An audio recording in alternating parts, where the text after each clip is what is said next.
नमस्कार विद्यार्थियों। आज हम बीए पाठ प्रथम के द्वितीय प्रश्न पत्र प्राचीन भारत का इतिहास देखेंगे। और प्राचीन भारत के इतिहास में हम आज जो विषय पढ़ेंगे उसका नाम है शैल कला या रॉक आर्ट। शैल कला से तात्पर्य विद्यार्थियों पर्वतीय क्षेत्र में नैसर्गिक रूप से निर्मित शैलाश्रों की छत अथवा दीवारों पर किए गए चित्रांकन से है। शैलाश्रय सामान्यतः पहाड़ी क्षेत्रों के विशाल शिलाखंडों के अंदर बनी हुई संरचनाएं हैं। कभी कभी आश्रय हेतु ऐसी संरचनाएं शिलाखंडों के जमाव के मध्य रिक्त स्थान के रूप में मिलती है तथा नदी घाटी में नदियों की जलराशि द्वारा कटाव से निर्मित कंगारें भी इस दृष्टि से तात्कालिक मानव का आश्रय स्थल रही है। चंबल घाटी क्षेत्र में स्थित चतुर्भुज नाथ नाला, अल्निया, छाजा नदी इस दृष्टि से उल्लेखनीय है। इस प्रकार शैलाश्रय प्रस्तर निर्मित छज्जे नुमा ऐसी संरचनाएं हैं जो पार्श्व तथा सामने की ओर से खुली है तथा पीछे की ओर मूल चट्टान ऊर्ध्वाकार या त्रियक रूप के ऊपर आच्छादन करती हुई आगे की ओर निकलती है।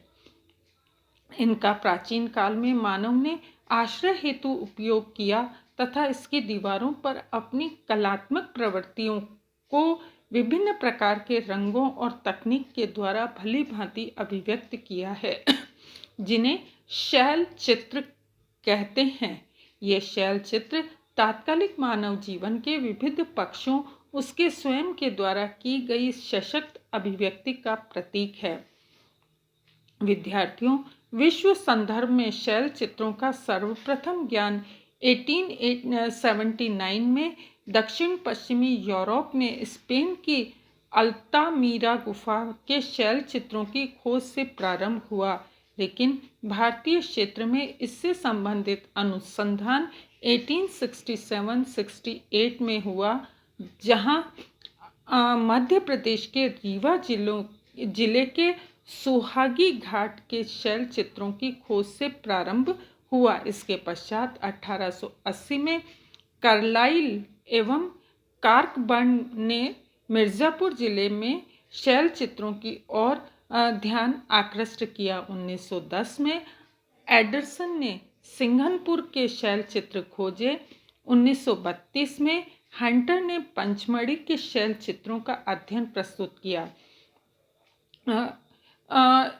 BS वाकणकर द्वारा भीमबेटका के शैल चित्रों की खोज अत्यंत ही महत्वपूर्ण मानी जाती है। शैल चित्र पश्चिमोत्तर में पाकिस्तान स्थित चारगुल से लेकर पूर्व में उड़ीसा तक तथा उत्तर में कुमाऊं की पहाड़ियों से लेकर केरल तक के क्षेत्रों में पाए गए, लेकिन सबसे अधिक ये मध्य प्रदेश तथा दक्षिणी उत्तर प्रदेश के पठारी भाग में प्राप्त हुए हैं। मध्य प्रदेश के सतना, रीवा, सीधी, शहडोल, सागर, दमोह, सीहोर, होशंगाबाद, जबलपुर, भोपाल, रायसेन, मंदसौर आदि जिलों में सबसे अधिक चित्रित शैलाश्रय प्राप्त हुए हैं। रायसेन जिले में भीमबेटका में चित्रित शैलाश्रयों को यूनेस्को द्वारा विश्व सांस्कृतिक धरोहर के रूप में मान्यता प्रदान की गई है, जो इसके महत्व को व्यक्त करता है। मध्य भारत में प्रसारित विंध्य श्रृंखला के शैलाश्रय क्वार्ट्ज पत्थर से निर्मित है। उत्तर प्रदेश में भी इसी प्रकार के शैलाश्रयों में चित्रांकन प्राप्त होता है, जबकि दक्षिण भारत में ग्रेनाइट चट्टानों के शैलाश्रय में चित्रांकन किया गया है। पश्चिमी भारत के क्षेत्र में भी ग्रेनाइट के शैलाश्रयों में चित्रांकन किया गया है। अब प्रश्न ये उठता है कि शैलाश्रय में जो चित्रांकन किया गया है उनमें किस प्रकार के रंग या कलर का उपयोग किया जाता था। तो विद्यार्थियों, शैलाश्रय में किए गए चित्रांकन में अनेक प्रकार के रंगों का प्रयोग मिलता है, लेकिन सामान्य रूप से लाल गेरू का सर्वाधिक प्रयोग मिलता है। इस लाल रंग में भी कई प्रकार के रंग दिखाई देते हैं, जैसे हल्का लाल, गहरा लाल आदि। इसी से मिलते जुलते नारंगी, चॉकलेटी, बैंगनी रंगों का प्रयोग भी प्रागैतिहासिक चित्रण में मिलता है। सफ़ेद रंग का प्रयोग भी बहुतायत से किया गया है। कहीं कहीं पीले, हरे, काले रंग का प्रयोग भी दिखाई देता है। भीमबेटका के शैलाश्रों में हरे रंग का चित्रांकन निम्नतम स्तर क्रम से प्राप्त हुआ है, जिसे डॉक्टर वीएस वाणेकर ने उच्च पाषाण कालीन माना है। ये सभी रंग शैलाशों के निकटवर्ती क्षेत्र में सामान्यतः खनिज ढेले के रूप में सुलभ थे, जिन्हें घिसकर रंग तैयार किया जाता था। अनेक शैलाश्रों में स्थित जमाव का उत्खनन किए जाने पर इस प्रकार के रंगों के घिसे हुए टुकड़े भी हमें प्राप्त हुए हैं। यूरोपीय क्षेत्र में नुकीले उपकरणों से खुरचकर चित्रण की परंपरा उच्च पाषाण काल में पाई जाती थी। इस तकनीक से भारत में भी चित्रांकन किया गया। पाटने, महाराष्ट्र के शुतुरमुर्ग के अंड शल्क पर खुरचकर किया गया चित्रण प्राप्त हुआ है, जो उच्च पाषाण कालीन माना गया है।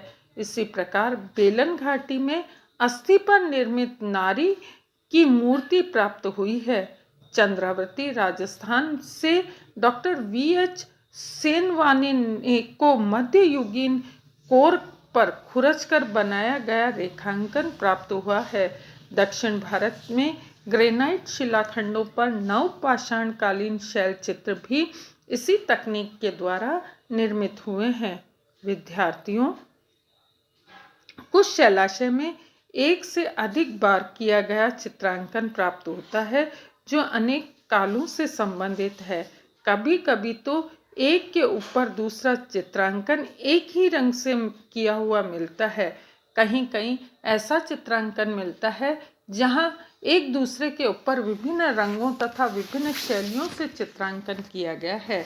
इनका अध्ययन करने से स्तरीकरण का ज्ञान होता है, जिससे ये ज्ञात करना आसान हो जाता है कि निम्न स्तर पर कौन सा चित्र है तथा उसकी रेखाओं को काटकर ऊपर कौन सा बनाया गया है। स्पष्ट है कि निम्न स्तर क्रम पर चित्रांकन पूर्ववर्ती है, जबकि ऊपर के स्तर का चित्रांकन परवर्ती कालीन है। भीमबेटका में यशोधर मठपाल ने ऐसे 16 स्तरों का अध्ययन किया है। शैल तकनीक तथा अध्यारोपण के आधार पर मध्य भारत की शैल कला को हम 3 प्रमुख कालों में विभाजित कर सकते हैं। पहला प्रागैतिहासिक शैल चित्रकला, दूसरा ताम्र पाषाण कालीन शैल कला और तीसरा ऐतिहासिक शैल कला। पहला है प्रागैतिहासिक शैल कला। विद्यार्थियों, प्रागैतिहासिक शैल कला का संबंध उच्च पुरा पाषाण काल तथा मध्य पाषाण काल से माना जाता है, क्योंकि उनके विषय तात्कालिक मानव के क्रियाकलापों तथा पर्यावरण से मेल खाते हैं। जैसे विशालकाय जंतुओं को मोटी रेखाओं से बड़े आकार में अंकित किया गया। यही नहीं, उनमें गतिशीलता का भाव भी डाला गया है। कहीं कहीं पर पशुओं को दौड़ते, चरते, उछलते तथा अठखेलियों का पीछा करते दिखाया गया है। कभी कभी तो झुंड के रूप में उनका चित्रांकन किया गया है। आखेट के दृश्यों में आखेट के आगे आगे भागते हुए, घायल होते हुए, जालों में फंसे हुए विविध रूपों में चित्रित किया गया है। आखेटियों के हाथ में तात्कालिक अस्त्र जैसे धनुष, बाण, कभी कभी भाले भी दिखाए गए हैं। इन दृश्यों के अतिरिक्त मानव को फल तथा मधु एकत्रित करते हुए, चिड़ियाओं का आखेट करते हुए, कछुआ, मछली आदि जलचरों को पकड़ते हुए दिखाया गया है। कई दृश्यों में तो मानव समूह को अपनी सफलता का जश्न मनाते हुए, नृत्य करते हुए भी चित्रित किया गया है। संभवतः यह किसी उत्सव और समारोह का अंकन हो। इस प्रकार से प्रागैतिहासिक शैल चित्रों में आखेट एवं संग्रह के माध्यम से जीवन यापन करने वाले लोगों के क्रियाकलापों का चित्रांकन मिलता है। दूसरा है ताम्र पाषाणकालिक शैल कला। ताम्र पाषाणकालीन चित्रांकन में पालतू पशुओं के आंकन की प्रधानता पाई गई है। जैसे ककुदमान बैल, उसके सींगों में फीते तथा फुदने बंधे हुए दिखाई दिए हैं। बैलों पर सवार का आंकन किया गया है। इस युग में मानव पशु निकटता स्थापित हो गई। कलात्मक दृष्टि से पूर्वकालीन चित्रों में इस काल के चित्रांकन में हास दिखाई देता है। तीसरा है ऐतिहासिक शैल कला। इस काल की कला पूर्वकालीन चित्रकला से पूर्णतः भिन्न है। इस काल में चित्रकार ने अपने आसपास के परिवेश के आधार पर नए विषय को चुना है। इस काल में वह राजा महाराजाओं, सेना, जुलूसों, शोभा यात्राओं, समारोहों से प्रभावित था। इसीलिए उनकी सवारियां जैसे हाथी घोड़ों का सुसज्जित स्थिति में आंकन किया गया है। योद्धाओं को युद्ध वेश में युद्धरत किया गया है। सैनिकों के साथ सामान, अस्त्र शस्त्र, ढाल, तलवार आदि का चित्रांकन किया गया है। यही नहीं, इन चित्रों के साथ साथ तात्कालिक लिपि जैसे ब्राह्मी शंख लिपि में लिखे लेख भी प्राप्त होते हैं। इस प्रकार प्राचीन काल में विद्यार्थियों ये शैल चित्र अपने काल का वास्तुनिष्ठता के साथ प्रतिबिंबित करते हैं। सामान्यतः अध्येता हेतु ये धूमिल स्थिति में उपलब्ध होते हैं। पर्यावरणीय परिवर्तन ने इनका अस्तित्व संकट में दिखाई दे रहा है। शरण जारी है, लेकिन मानवीय हस्तक्षेप ने तो शरण को और अधिक गहरा कर दिया है। वन्य प्रदेशों में निवास करने वाले आदिवासी प्राचीन शैल कला में अपना निवास स्थान बना लेते हैं, उसमें भोजन बनाते हैं। धुएं से पूरा शैलाशय कृष्णवर्णी हो जाता है। अनेकानेक शैलाशय तो जानवरों के निवास स्थान बन गए हैं। आर्थिक युग की प्रवृत्तियों से अनेक चित्रित शैलाशय स्थलों पर पत्थर तोड़ने की मशीनें लग गई है। सीमेंट फैक्ट्रियों ने चना प्रस्तर शैलाशयों में अनेक पुरास्थलों के नामों निशान मिटा दिए हैं।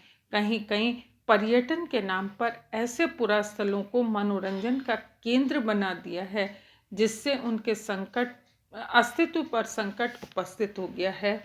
इति नमस्कार।